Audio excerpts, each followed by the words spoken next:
Pedir, pedir, pedir. What does this mean? Let's see what we have here.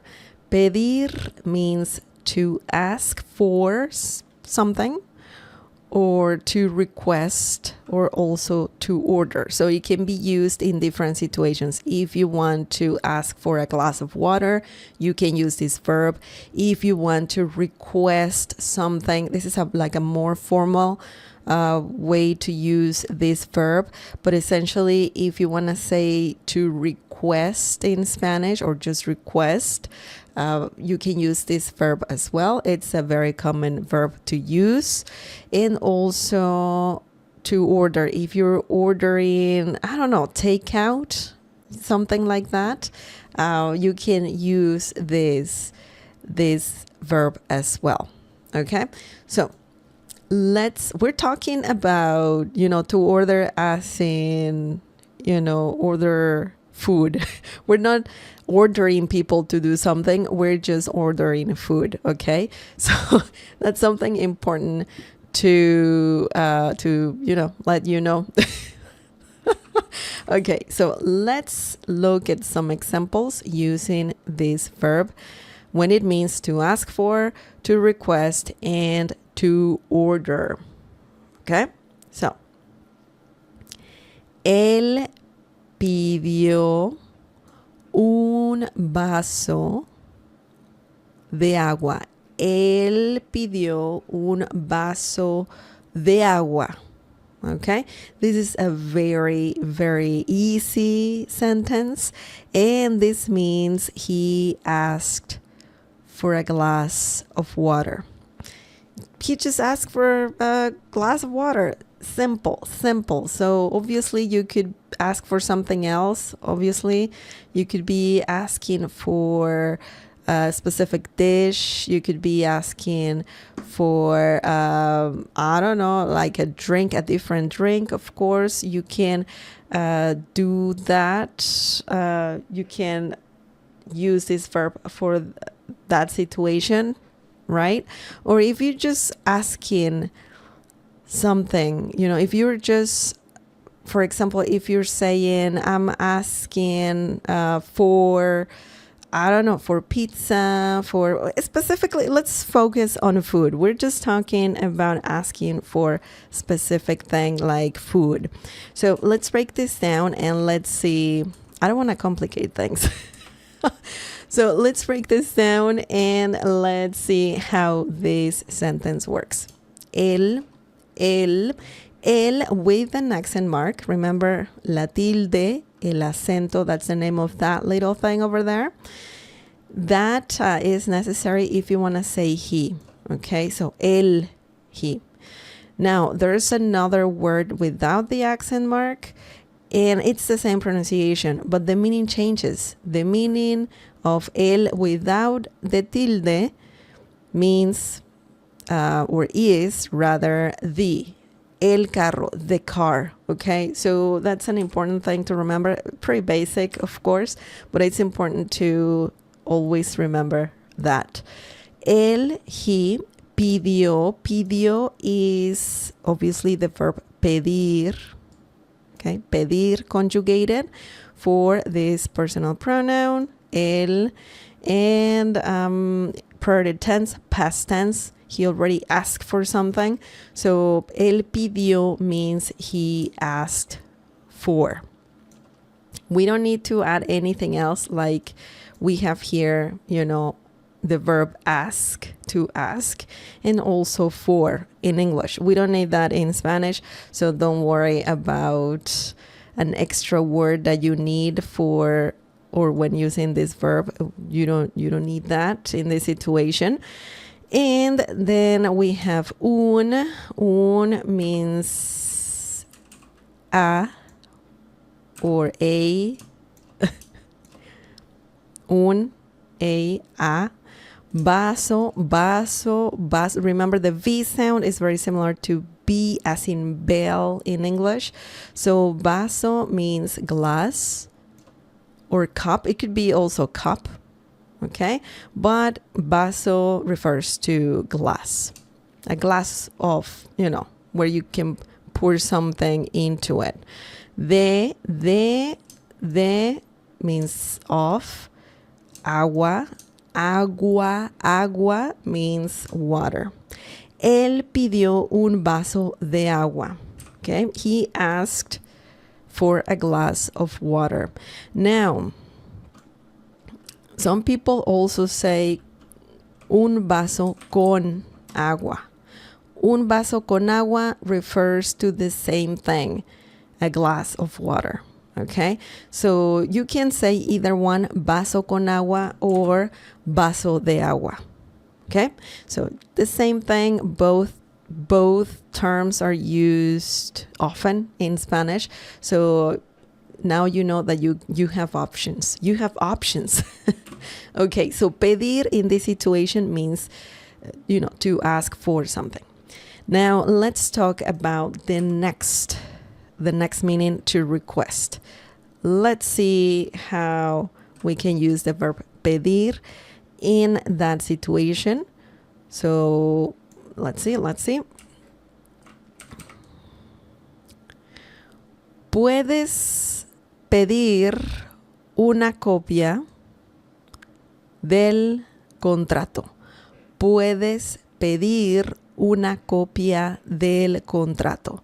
Now we're talking about something else. We're not talking about food. We're not talking about a drink, water. No, we're not talking about that. We are talking about something completely different. You can request, the meaning of this sentence, of course, is you can request a copy of the contract. Okay, so this is a completely different situation, yet we can use the verb pedir. Okay, puedes, let's break this down. Puedes, tú puedes, you don't have to say tú, just like here, you don't have to say él. Personal pronouns like yo, tú, él, nosotros, vosotros, ustedes, ellos, ellas, ella, I think I said ella as well. Those personal pronouns, we don't say that say them. We don't include them all the time in Spanish. You can if you want to be very specific, but you don't have to. So you can just conjugate the verb for the personal pronoun and then just don't even mention the personal pronoun. In this situation, we have that. Tú puedes. This is the verb pedir. Pedir.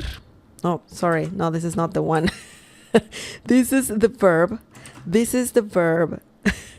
poder, which is very similar to pedir, just the pronunciation. Poder means can, when you can do something. So when you say tú puedes, you can even say that by itself. Tú puedes, and that means you can do it. Tú puedes, okay? In that situation, you need tú. Tú puedes, because it's a very short sentence. Tú puedes. You can do it. Puedes means also you can. Okay? You can. Puedes. Puedes, you can. Now, we have pedir, that's the verb pedir, the one we're learning. And in this situation, it means request. Okay? So, puedes pedir means you can request ... something. And what is that something? Una is similar to un, okay?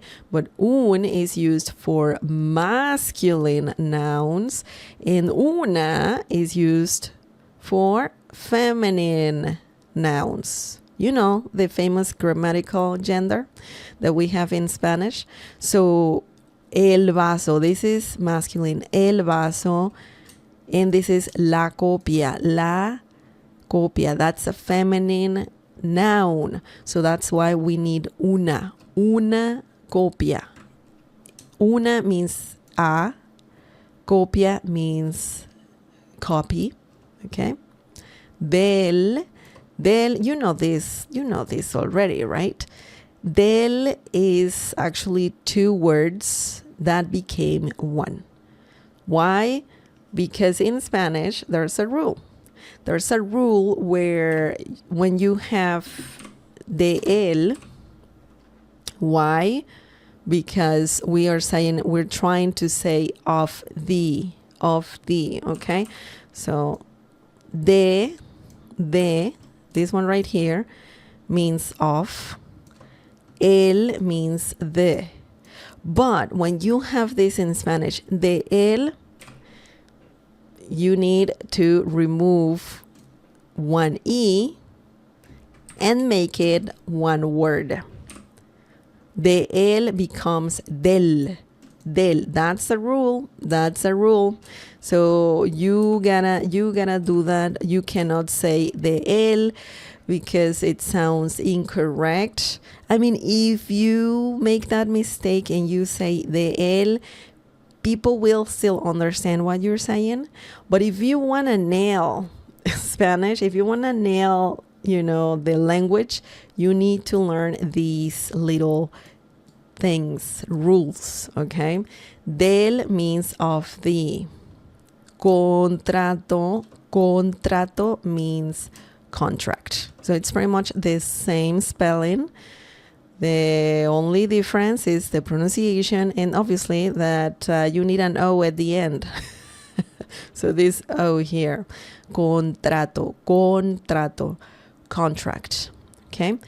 Puedes pedir una copia del contrato. You can request a copy of the contract. This is very interesting. Pedir can mean to ask for, and also to request. Formally request something, a copy of a document. Specifically when talking about that, you can use this. If you are at work and you want to request some days off, you can also use this verb for that. So this is quite good. This is a good and helpful verb. Now let's look at another example. I believe I have another example using pedir when it means to order. Okay, so let's see. What do we have here? Voy a pedir una pizza. Voy a pedir una pizza. We're talking about food again. So voy a pedir una pizza means I'm going to order pizza. Okay, so you are gonna call the pizza place and you're gonna order a pizza. So if you want to order a pizza or anything else, you can use the verb pedir. That's specifically when ordering over the phone. Okay, so let's keep that in mind. Let's break this down and see how the sentence works. Boy, it sounds like you're saying, the English word B-O-Y, boy. Same pronunciation, boy.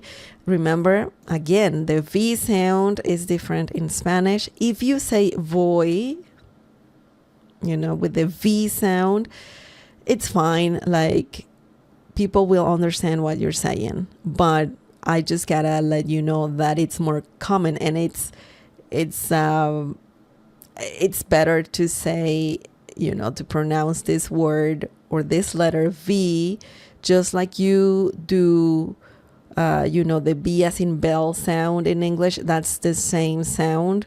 So boy, ba, baby, bo, boo, boy. Okay, so boy means it means you can say yo boy, but just by itself, boy means I'm going somewhere, or you're going to do something. So boy is great because it means I'm going. Voy a la tienda. I'm going to the store.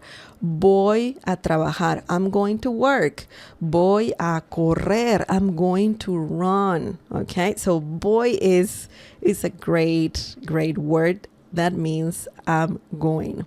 This comes from the verb ir, okay? The verb ir in Spanish means to go, and it's a very irregular verb, so that's why it's hard to tell that voy comes from ir. It's like what? Both words are so different, but it's the same verb.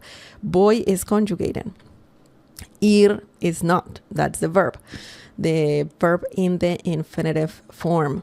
Now, when you say voy a, you're now saying I'm going to do something. Okay? Voy a. Or you're going to a place as well. Just like I said before, you could say voy a la tienda. I'm going to the store. Voy a correr. I'm going to run. Okay, so voy a means I'm going to do something. In this situation, pedir is the verb we're learning, and that means in this situation, order something. So una means a, pizza means pizza. Pizza means pizza, same pronunciation. You don't change anything there, but the interesting thing is how pedir can mean to ask for, to request, and also to order something. Usually takeout. You're ordering, or maybe delivery. Maybe you are ordering pizza and you're gonna get it at home. They're gonna deliver the pizza. So that's the same thing. You can use this verb for that if you are just ordering something over the phone.